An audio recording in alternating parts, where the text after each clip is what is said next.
So exception handling can be done, and it's not really a language-specific concept. It's basically, as you're programming, events can happen that were not expected, and we have to be able to handle them. So the definition would be, an exception is an event which occurs during the execution of a program that disrupts the normal flow of the program's instructions. So an example might be something like this. Let's say you have some code that expects to open up a file, and we'll call it, the input file could be called input.txt. So the code looks something like this. This isn't perfect C++ code, but we go to open the file, and that's assigned to a variable called open file. Then we have an array of strings, and there's a routine that says read from the file and fill up some strings. And then we call a routine that says do stuff with the input we read from the file. And then when we're done, we close the file. So let's say that's our code. So the intention is this should work okay. But what if, hypothetically, the input file that we're trying to read from isn't present? Somebody accidentally deleted it. So this code would run, and this part would fail unexpectedly. We're assuming the file's going to be there, but today the file's not there, so this would fail unexpectedly. Could we just say, all right, well, that part failed, let's just keep going? We can't keep going because the next step is to take the stuff we read from the file and do stuff with it. We can't do anything because we didn't read anything. So what, if you were designing an operating system, what would you think we should do at this point? Can't really go forward because we can't really get past this line. The developer expected this line to work, but today it's not working. So what can we do? Well, the operating system can kick the program out and say something went wrong and you're done. But what if we kind of know that this might happen? So like we're writing the code and we're thinking, this file should be there, but we could expect, files get moved around, it might not be there. And we don't want to get kicked out of the operating system. Maybe we have some backup stuff that we could use in the rare event that the file's not there. So it might be nice if there was a mechanism to say, well, once in a while I can kind of anticipate the file won't be there, and I'd like to be able to handle this issue myself. So towards the end of today, I'll go over what's going on behind the scenes, why the operating system how the operating system kicks our program out. But everything should work fine. What if the file's not there? So that's the problem we're anticipating. And there's many other things that happen like this. For example, you could be running some code and then you do like let's say you do a divide, and one number divided by another number, and it turns out the denominator happens to be 0 at that moment. That mathematical operation can't be done, and maybe the line of code after it assume it wants that result, it wants to do things with that result, and we have no result for it. So that's an example of exceptions, things that go wrong but weren't really anticipated. So there's basically 3 types of exceptions. Checked exceptions, the user can anticipate them coming, things like file not found. Error exceptions are external ones that have to do with hardware and stuff that we didn't know was coming. And runtime exceptions, logic errors in the code or improper use of an API, for example. Okay. So what we're allowed to do, and like I say, what we're able to do with exception handling. Let me go through examples of coding. This might not make sense initially, and then I'll draw some pictures of what's actually happening. But what I'll talk about a little bit later on is when the event happens. I'll go over it just kind of briefly right now. When this line hits, some code has to run. When this line runs and the file can't be found, something has to run that says, okay, I'm going to take care of this unexpected event. Some piece of code is running. And what the operating system sets up is a way for the routine that we're going to go to start running. So it's kind of like when you call a function, or in Java when you call a method. When you call a function in Java, I'm sorry, when you call a function in a function in C++ or a method in Java. Your code goes from here to somewhere else. That code runs. When it finishes, you come back here and then you continue. What's going to happen here is similar to that with one exception. We did not explicitly call the I have a file that's not found problem, could you please handle it? We didn't explicitly call that routine by name. It's going to be implicitly called. The operating system is going to try to do this operation, it can't do it, so it jumps somewhere and runs a routine that handles this issue. The other difference is, we're not going to come back here and continue where we left off. We're just going to go there, and then where we go from there is what we'll be able to decide what to do at that point. But we don't necessarily come back and continue. So it's when an exception handler, that's the code that runs when an exception occurs, it's very similar to calling a function, except that we don't necessarily come back. And now the thing is, we can determine which there might be many different functions that handle many different errors. And we'd like to be able to control which one gets called. So we could do something like this. Consider the following. A mathematical exception library might be organized like this. We might have a class called mathError. And this is like a base class in C++. It has a debug, it'll print out what your problem is, and it'll say you have a math error.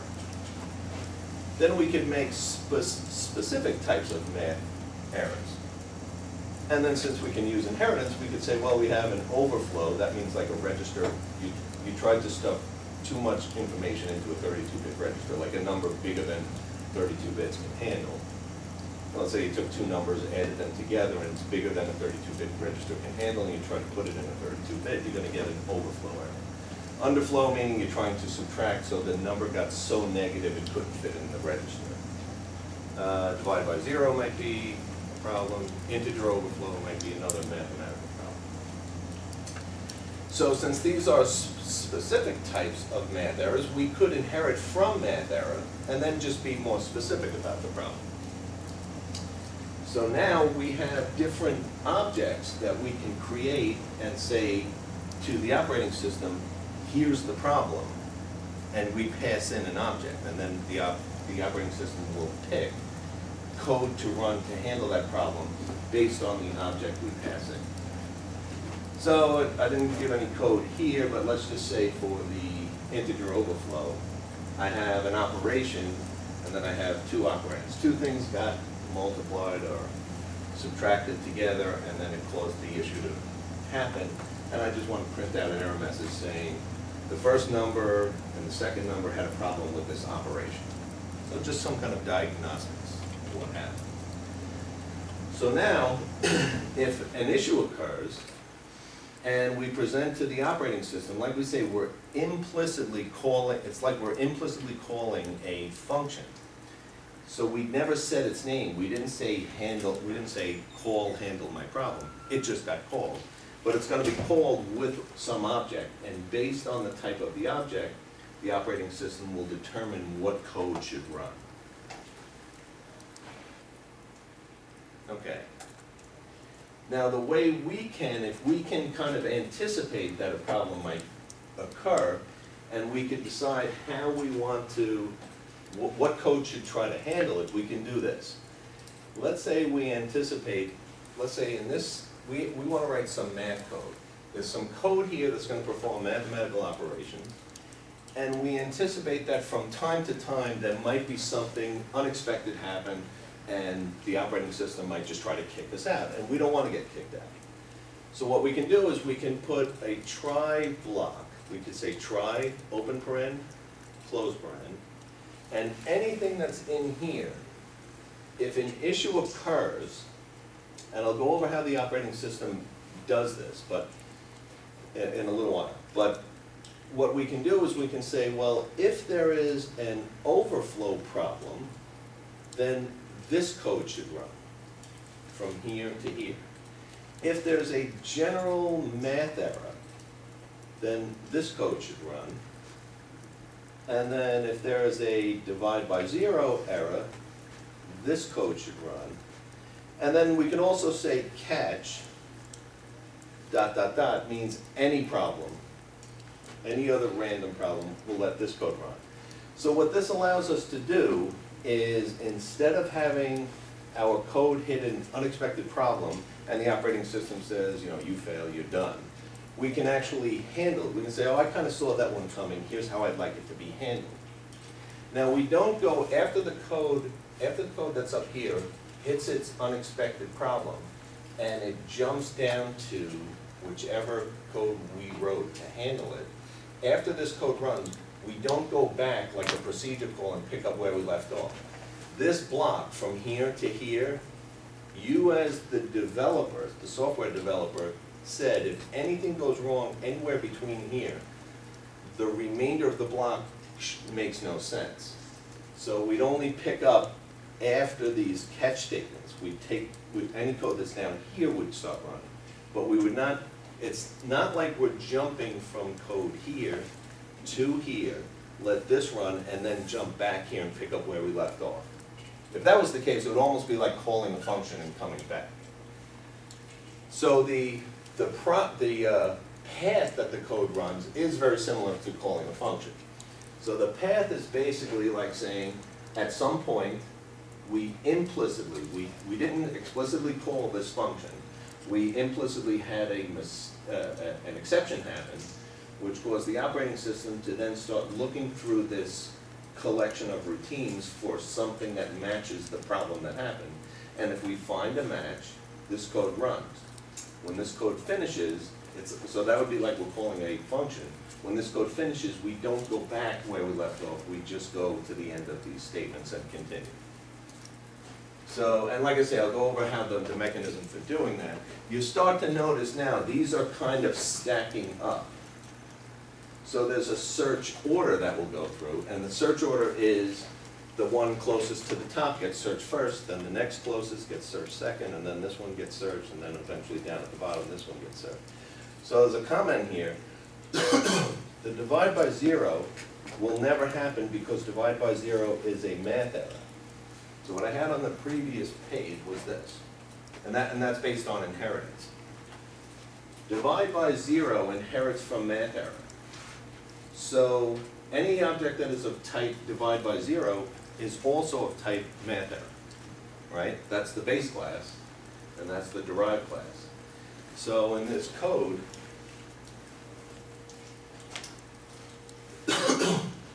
if there ever was a divide by zero problem, let's say during the processing of the code in this block, we hit a divide by zero. A divide by zero is not only a divide by zero, it's also a math error. So I say, is it an overflow? No, it's not. Is it a math error? Yes, it is. So this is our first match. This code runs. At the end of this code, we don't say, let's see if there's more stuff below us that we also match. This whole set of things that could go wrong, the first one that catches the problem, and I'll explain a little further why they call this catching and throwing exception. But the first one that catches it, this code runs. If anything else below it would also catch it, that gets skipped. Now all this code is discarded. This try block is also discarded, and we just pick up at the bottom and take off. So the way I stacked these up, I actually stacked a divide by zero below a math error, which means this one will never run. And actually I think when I compile, I could compile this and get a warning that says this will never run. But the reason it'll never run is we go searching down this stack, and the first thing that matches, that's the one that runs. Anything below it gets skipped. So we're just looking for that first match.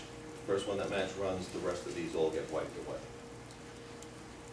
Okay, and the coding example I'll go over, I'll change the code around so that happens too. Okay, and like I was saying before, suppose, for example, we had a function void f, and we said try from here to here. So what are we saying there? We're saying anything between here and here. If something unexpected happens, we go searching through the catch statements for something that matches the type of the problem that occurred. So let's say G throws an integer overflow exception. If we catch this one, if we say catch math error, this would actually catch it, because math error is a matching type to an integer overflow, because integer overflow inherits from math error. So the debug method would work. Now, which debug method would work? Which debug method would run? So, go back to this code.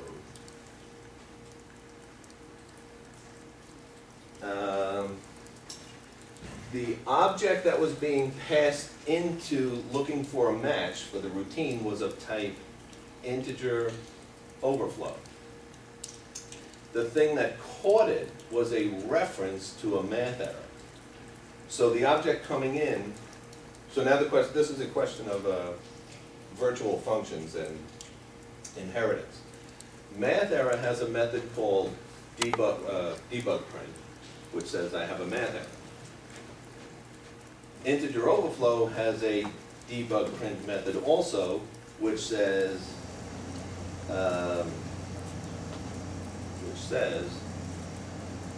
the operation you performed on these two fields generated a problem. So it's a different print statement coming out. So the question is, which of those two methods, the debug print methods, which one would run in this case? Would this be, so again, we ran this routine threw an exception, created an object, so it implicitly made a call looking for a match. We found a match, we caught an object of type, what was assigning the reference. This is now a reference. We're assigning the reference n. I don't know why it chose that. It's an exception. Oh, math exception. Yeah.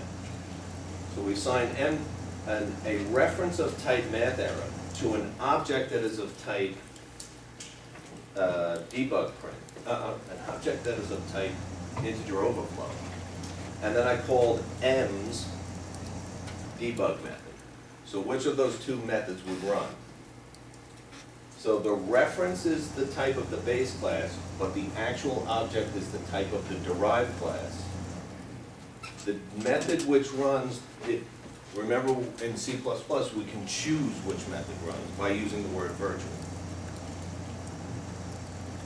So in the base class, because the word virtual appears before this debug, anytime you take a base class pointer or reference and call a method, and the word virtual appears in front of it, a runtime check is made to see if the derived class, the object of the type that the object is, not the reference to it, if that has a method too, and if so, this one would run. So because the word virtual is here, this method would run, even though the reference type is the base class math error. Okay, now you can intentionally throw an exception. And again, these words catch and throw, it'll make sense in a little while, but it's with catching means we're being called, and throwing means we're implicitly calling something. Other than that, it's kind of like just recalling the routine, just understand it's not going to come back where it got called. So, for example, if we have a class called divide by 0, and we have a public section and a constructor, and then some more code, and then I have a routine called divide. So I take in two numbers, and I want to say x divided by y, whatever that computes to, I want to return that as a value, but we never want y to be 0. So we say, if y is 0, then throw divide by 0, and we can even pass in the numerator of x if we wanted to. But basically we're saying something's wrong, I want to throw an exception. You gave me bad numbers to perform this operation on. And then otherwise, I could actually have done the divide. Oh, yeah, then if that's not the case, then I could say try dividing, I could say as an example, try dividing 12 by 0 and see what happens. But anyway, actually I should have put code in here that said, I should have said else, return x divided by y. So this is a routine that divides. This looks like it's just checking if it's a 0 and throwing an exception if it is or not. Okay, so now what I can do is I can divide. I can say 12, I can say try dividing 12 divided by 0, and see what the result is. Actually, I have to say something equals that because it's expecting an integer to come back. But anyway, what I'm trying to do here is I'm trying to catch a divide by 0, and I give the object a name. And then if I hit that problem, I say attempting to divide. Then the object that was passed into me, I could say it's divisor. I'm trying to divide. This message would end up saying, had a problem trying to divide 12 by 0. Having a problem dividing 12 by 0. So the object is being created. This object that's being created is actually being created at the moment it's being thrown. So the compiler at that time, like we're saying, that this would generate, this throw and exception would generate what's similar to a function call. And this object, since the function doesn't have a name, the type of the object that's being created at the time it's being called will determine what code runs to handle the problem. So this object would actually be created at the time during runtime when it was called. And we created by passing in an x, which was the numerator, and the numerator gets passed into the constructor, and whatever gets constructed gets copied into the divisor field. And that's how we can now print out this object that got passed into it. We could print out its divisor and then say we tried to divide it by 0. Is what our problem is. Okay, and then just a note on if you use this with threads, you might think, suppose I have a process that has 3 child threads, and one of the 3 threads has a problem. Tries to open a file that's not there. Will that kill the other 2 threads? And the answer is no. The other 2 threads would work fine, but one thread would get killed if you didn't cover it with a catch statement. Okay, so let me go over some examples. You know what, let me bring up the code. I'll run the code and then explain what the code is doing. So let's look at this code. Let me make sure you can see this code. And I'll try to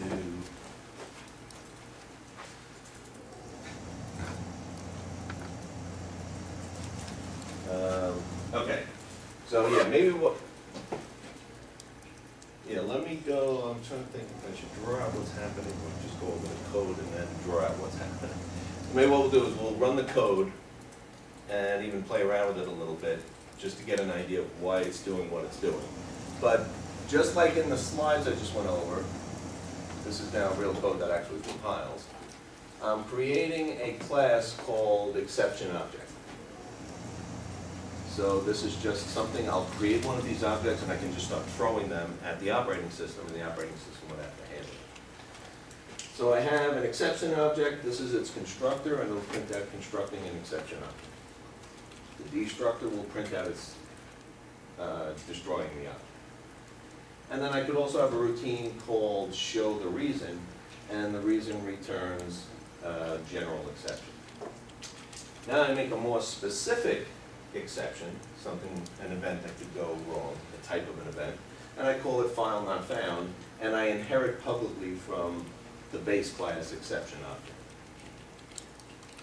So the file not found constructor says constructing file not found, destructing file not found, and then the reason is file not found. Then I created another one. This is more for demonstration purposes. It's just a random object. So now if I take this code, the main part of the code, and what's that? If you go up real quick, oh yeah. The show reason, how does that get called? Do you explicitly call it? Show reason? Yeah. It's actually a pointer to a function. But yeah, so when the object gets passed in, like down here, the object that's going to be passed in is going to be E for exception.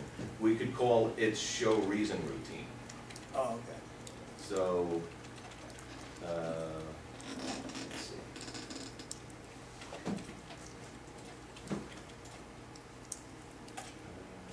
Okay. So the main routine, so let's see if we could try to guess what the output of this program is going to be. So let's first see what the program's doing. It's, I kind of did this just for show purposes. I'm creating a random object, RO. So we'll get a message here saying constructing RO. Right? This is where I'm explicitly creating one. At other points in the code, they're going to get generated at the moment the problem happens. So then I'm going to output in main, okay? Then I'm going to say try. I'm going to output in the try block before throwing file not found. This line right here is me, this is now me explicitly, this is the developer explicitly saying this problem has occurred. I could have tried to open a file that's actually not there and the same event would have happened, but I'm explicitly saying right here, I'm announcing that a file not found problem has happened.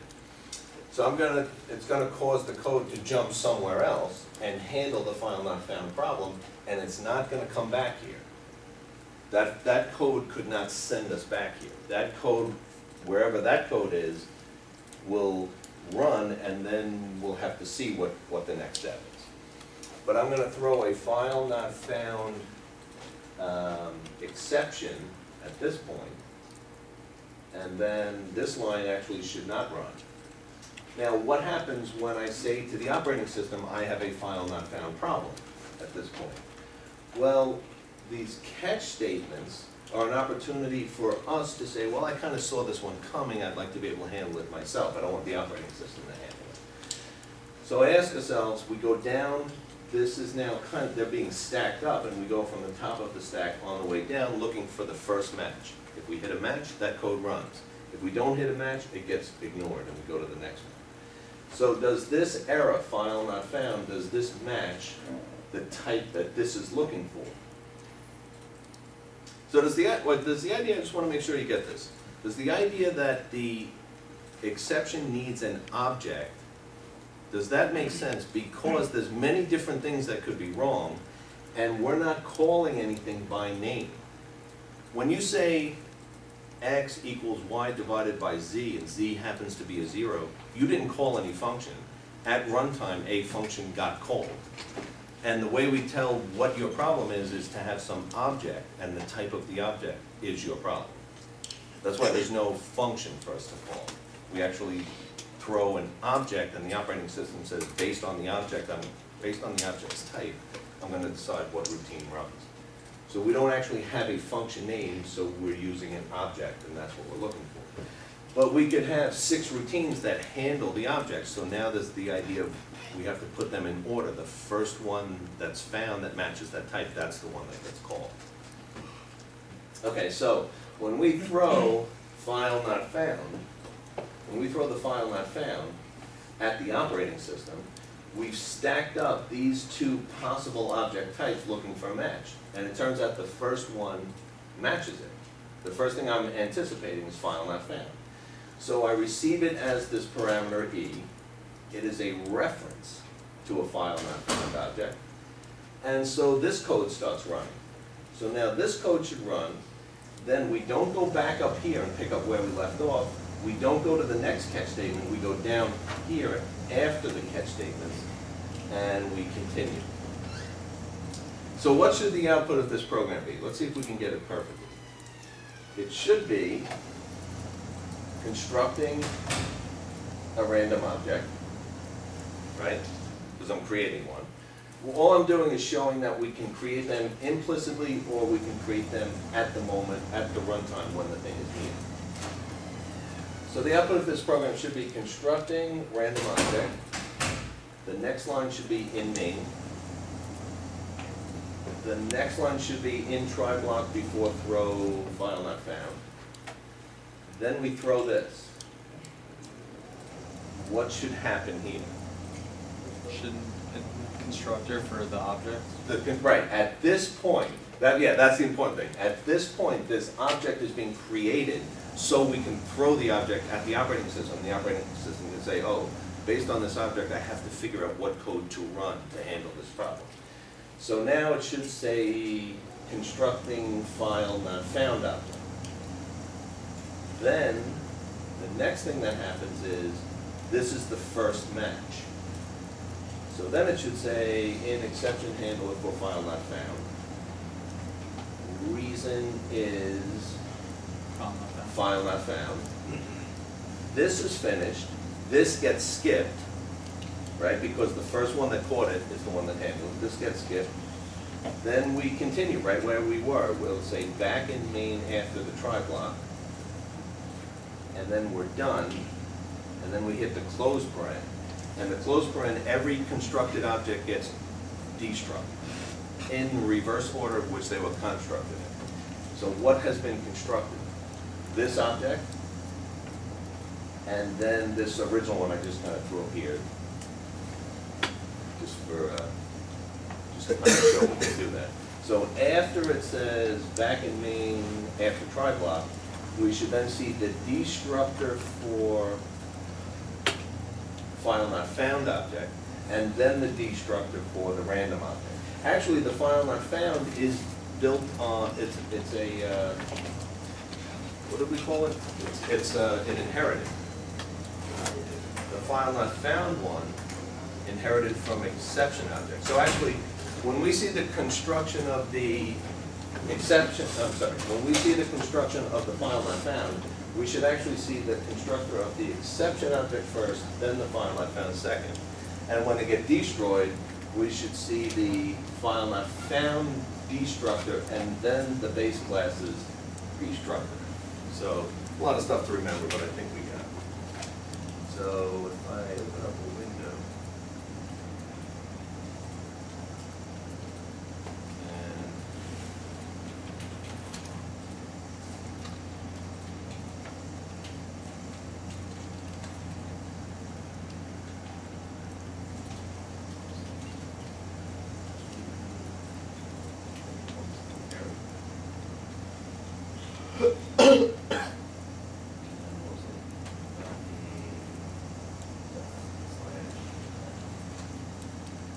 is this everything you said?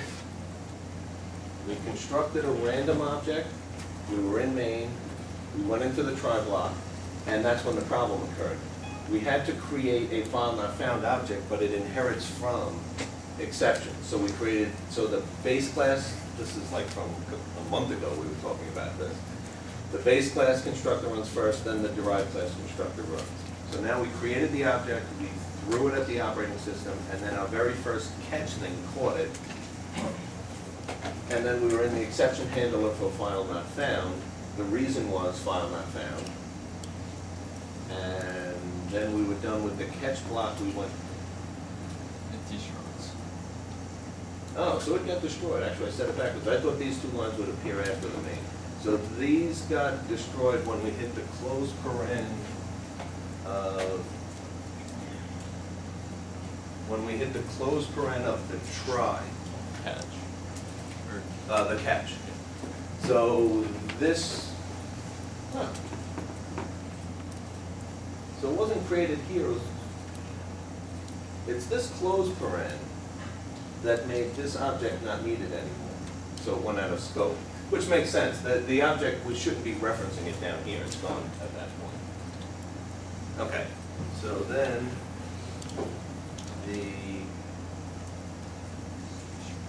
so that these two lines are the destroying of the file not found exception object. Then we were back in the main code. The main code picked up where we left off. Apparently I printed a blank line, and then we destroyed that random object. That was the first thing created and the last thing we got. Okay, so if we decided to do this, let's say, so we kind of know how this code is working. Suppose we decided what would be interesting to do. Suppose we did this. We just talked about it. I'm going to cut this and put it above. I'm just switching the order in which the exceptions are being caught. So I'm having a file not found problem. I'm throwing a file not found problem. The first thing I look for is, does it match this type, exception object, which is the base class. And then I say, if not, then is it a file not found problem? So if it's one of these two problems, I have code to run. If it's neither one of these, the operating system is going to take over and kick us out. What do you think would happen here? What's that? It's gonna be the second catch. It's going to be caught by this one? Yeah. Shouldn't it be the first one? No, it'll be, the first one is the base class of the problem. So this will actually match. This will be considered a match. So what we're going, there's basically going to be an order of routines that could run, and the first one that matches, and it really matches in any way, we're going to count that as a match, and that's the routine that's going to run. So this will run the, this will handle the exception, and now this will not run. And kind of like, it was like the slide I said before, that this thing is now, this could never run, because its base class is above it. If a problem of this type ever happened, this will match, and therefore this code will never run. The compiler might even give us a warning about that. So, trying to see. In the event that the file not found was not an exception object, then it wouldn't even Was that not, catch, right? if it was what? If it was not inherited from exception object. Yeah, then it wouldn't match. So basically, the whole idea is that we're just, an object of some type gets created, and there's a, it's going to end up being a stack. We're going to go looking through a stack for the first thing to match. We're going to go to the top of the stack, and the first thing that matches is going to be, the first, we're going to keep popping items off the top of the stack until we find something that we consider a match. And once it matches, that's the code that runs, and everything else on the stack is then ignored. We found one match. So we don't go through the stack looking how many other things match it and have a whole bunch of routines handled. It's the first one we find is the one that runs. So, let's see if I inherit this. Yeah, so the compiler is giving us a warning. It's basically saying the file not found type will, what?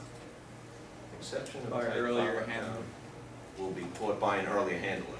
This is, it's not the greatest message in the world, but what it's basically saying is there's something wrong with your code. It's basically saying, it's basically telling us this code will never run because any problem of this type is going to be caught by this. This is above it. The first time I ran it, these two were switched. Now I put this guy above it. So if we run it now, the base class is going to catch it and the derived class won't catch it. And the compiler's even telling us that, the compiler's telling us that that code will never run. So it should be similar output, except, It still made file not found. wait, so what it's doing is this. It's the same code, constructed this object, we went to main, before we had the problem, now we hit the problem, so we have to construct the object. The object was constructed as a file not found object, which is these two steps. Then we went into the general problem. So this is the only thing different from the last time. This said file not found problem. Now we're in the general exception handler code.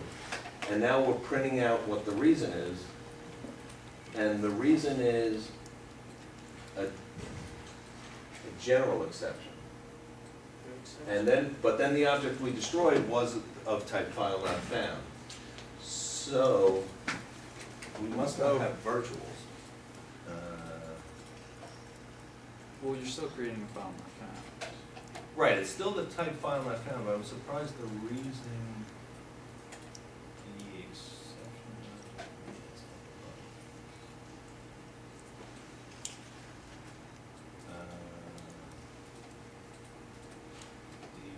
Yeah, show reason is not. Show reason, if we made show reason virtual, and it doesn't really need to be in the base class, this is in case we inherit from it. So we can do that. If we do this, then the reason should become,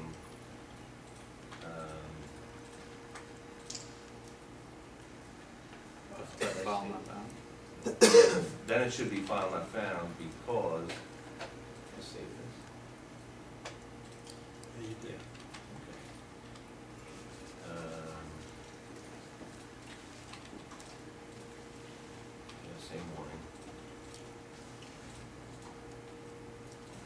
Yeah, now the problem is file not found.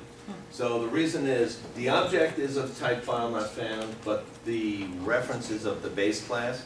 But now that we made it virtual, we called the derived classes method instead of the base classes method. Now another thing we could do, just because we handled the exception, should the problem that we have handled, should we be saying, well, let me change this back the way it was.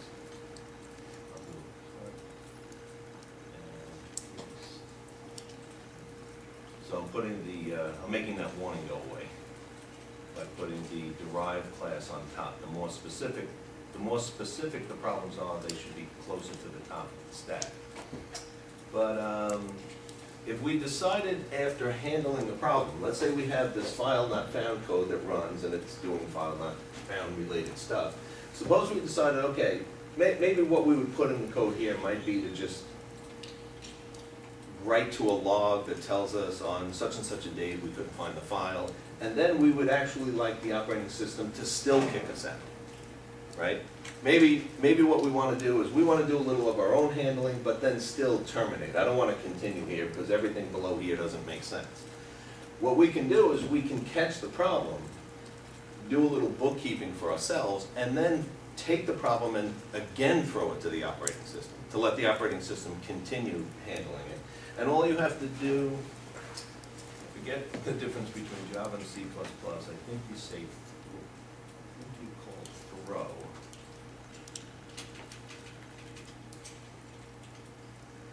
Yeah, it turned into a keyword color, so that's the right way.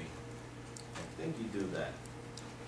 And what I'm now, if this compiles, what I'm now doing is I'm saying, okay, I hit the file not found problem, which was then caught by this block of code. I'm doing some stuff, and now that I'm done with my stuff, I've decided to rethrow it at the operating system.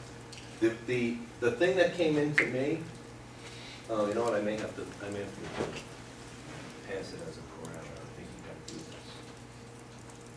I'm going to throw the thing that came at me. An E came into me, I did some stuff, now I'm gonna throw the E back at the operating system, and then the operating system will handle it. So this new line, what do you think will now be the output of this program? The output of this program should be, we created a random object, we are in main, we are before the problem hits, now the problem hits, we jump down here, in exception handler for file not found, the reason is file not found. Now what does this throw do? It says, it's telling the operating system, at this point we have a problem. And the problem is the same problem that got passed into us, it's this file not found thing. But file not found is something we made up. The operating system doesn't know what it is, it's just some crap we made up, right? So this is going to go at the operating system. Could this thing catch it? Remember, we're kind of working our way down a stack. Is this thing still alive, trying to catch problems, or is this gone now? It should be gone, right? Yeah, it's gone, right. The whole set of catches that we put on this try would all be gone. The first one that gets caught runs, the rest of them are then gone. So it's not going to be caught by this one. What is it going to be caught by? We didn't put anything else, so it's just going to get thrown at the operating. It's going to blow up. I don't even know. I'm curious what will happen. The operating system is going to say, "I've never heard of this problem." So, but we'll see our output all the way down to the point where the throw comes, and then the operating system is going to not know what to do with this. So let's see.